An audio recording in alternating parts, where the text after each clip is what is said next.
What's going on, everybody? Today I'm going to show you how to remove your clock with a spoon.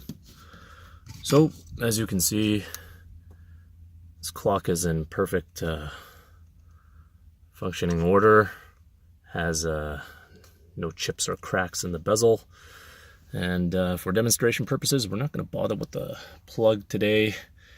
I'm just trying to do this one-handed for y'all.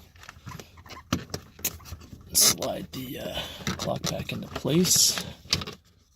There you go.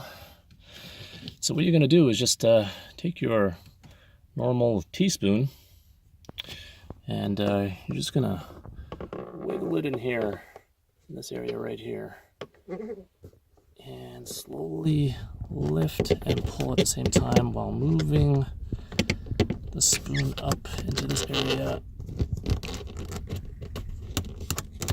That basically releases the spring clip and boom, your clock is out.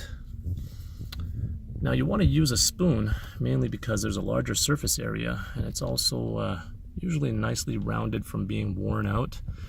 And if you're a little bit ham-handed like I am, using a small tip screwdriver, you risk actually damaging and potentially snapping or breaking the bezel right around the clock. So there you have it. This is part of our new series called DSE, Do Something Every Day. Hope you liked it. Like and subscribe.